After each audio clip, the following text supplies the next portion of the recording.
नमस्कार दुनिया हलचल को स्वागत करुछि मु संजय। आसतु नजर पकाइबा वर्तमान मुख्य खबर उपरे। ब्रह्मपुर सहर उपकंठ गुळंतरा थाना मार्कंडी ग्राम रे ठाकुराणी यात्रा उपलक्षे दुई नाटक दल पक्षर महाभारत नाटक मंचस्थ बेले गोष्ठी संघर्ष और बोमामाड़। एही बोमामाड़ 16 जन आहत होता बेले पुलिस उभय पक्षर 10 जन को गिरफ्त कर कोर्ट चालाण करिछि। रामपल्ली और गोविंदपुर ग्रामर नाट्य दल गाँव में महाभारत परिवेषण करुवा बेले कौनसी कारण को नहीं उभय पक्ष मध्य हठात जुक्तितर्क आरंभ होगा पर सेमाने परस्पर को टेका पथर काच बोतल इटा और अन्यान्य जिनिसपत्र फिंगा फोपड़ा करथिले। जून 12 रे बीजेपी सरकार को 2 वर्ष पूर्ति हेबाकु जाउतबा बेले एही उपलक्ष्य एक भव्य कार्यक्रम आयोजन हेबो। एथिरे प्रधानमंत्री नरेंद्र मोदी जोग देई एक जनसभा को संबोधन करिवे। एहा सह विकसित ओडिशा विकसित भारत लक्ष्य पई राज्य सरकार को मार्गदर्शन देबे।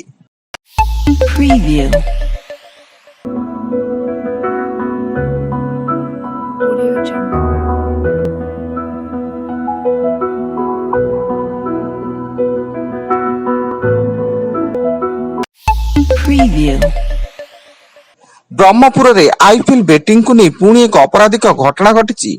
आईपीएल रे जने बुकी को अपहरण करने बंदी रखा और 4 लाख ऊर्ध्व टंका लुटि नेबा घटना रे निमखंडी पुलिस 4 जन को गिरफ्त कर सेमानंक निकटरू एक कार सह नगद 1 लाख टंका और मोबाइल फोन जबत करिछि। सेमाने दिगपंडी थाना अंतर्गत कोटिनाडा ग्रामर भगवान स्वाई सनातन विषयी सिपुन स्वाई एवं निमखंडी थाना शक्तिनगर अंचल प्रियन नायक।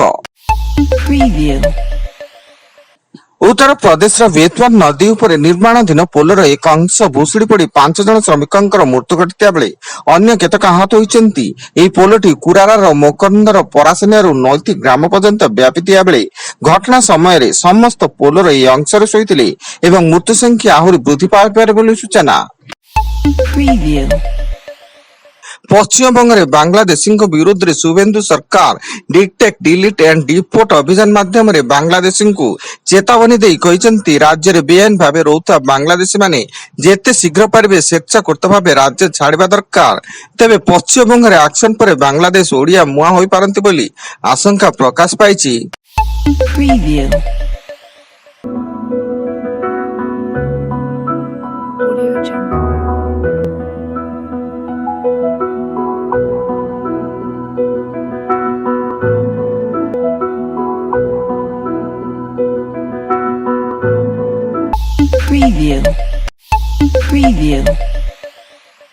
लॉटरी माध्यम आवटन हेबो मद काउंटर आसंता जून 2 तारिख सुधा लॉटरी माध्यम केउ मद दुकान काहाकु मिलिबो ता फाइनल हेबाकु थिया बेले गोटिए मद दुकान पई जणे आवेदनकारी 3 लाख टंका लेखाय डिपोजिट करचंती।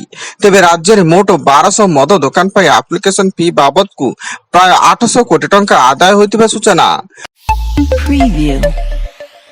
मालकानगिरी रे पेट्रोल डीजेल समेत अत्यावश्यक सामग्री अहैतुक दर वृद्धि को नहीं मालकानगिरी बिजु जनता दल पक्षर समस्त पेट्रोल पंप सम्मुख में विक्षोभ प्रदर्शन सह दर वृद्धि नियंत्रण करिबारे बीजेपी सरकार असमर्थ बोली प्रकाश करिसेंती। एही विक्षोभ रे बीजेडी रो कर्मकर्ता और सदस्यंक सह बिजु युव छात्र और महिला जनता दल रो कर्मी माने जोग देइतिले।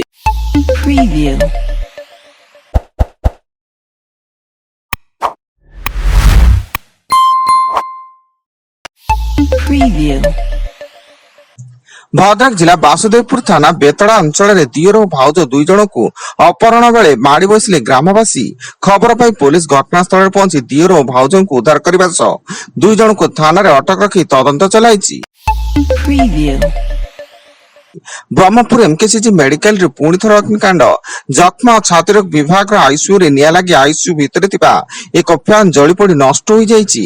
घटना पर सेठारे चिकित्सित होइतबा 3 रु अधिक रोगी को अन्यत्र स्थानांतर करा जाइथिया बेले एहाको ने एमकेसीजी रो अन्य रोगी मध्य भयर संसार होइछि।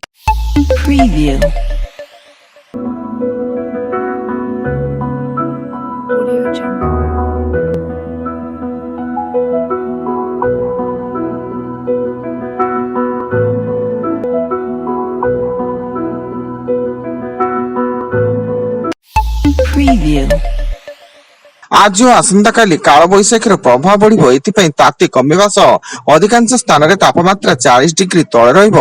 ଆସନ୍ତା 4 ଓ 6 ତାରିଖ ଯାଏଁ ତାତି କମ ରହିବ ବୋଲି ପାଣିପାଗ ବିଭାଗ ଆକଳନ କରିଛି।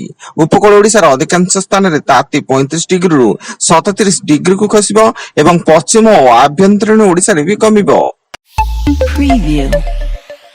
ଏବଂ ଦୁଇ ପ୍ରାପ୍ତ ବୟସ୍କଙ୍କ ମଧ୍ୟରେ ସହମତିରେ ହୋଇଥିବା ଶାରୀରିକ ସମ୍ପର୍କକୁ ପରେ ବଳାତ୍କାର ମାମଲାର ରୂପ ଦିଆଯାଇ ପାରିବ ନାହିଁ ବୋଲି ହାଇକୋର୍ଟ ଏକ ଗୁରୁତ୍ୱପୂର୍ଣ୍ଣ ରାୟରେ କହିଛନ୍ତି। ଅଭିଯୁକ୍ତ ପଙ୍କଜ ଚୌଧୁରୀଙ୍କ ପକ୍ଷରୁ ଆଗତ ରିଟ୍ ଅପିଲ ଶୁଣାଣି କରି ହାଇକୋର୍ଟର ବିଚାରପତି ଜଷ୍ଟିସ ଏସ୍.କେ. ପାଣିଗ୍ରାହୀ ଏହି ରାୟ ଦେଇଛନ୍ତି। ଏହି ଅବସରରେ ହାଇକୋର୍ଟ ନିମ୍ନ ଅଦାଲତଙ୍କ ଦଣ୍ଡାଦେଶକୁ ରଦ୍ଦ କରିବା ସହ ଅଭିଯୁକ୍ତଙ୍କୁ ଛାଡ଼ ପାଇଁ ନିର୍ଦ୍ଦେଶ ଦେଇଛନ୍ତି।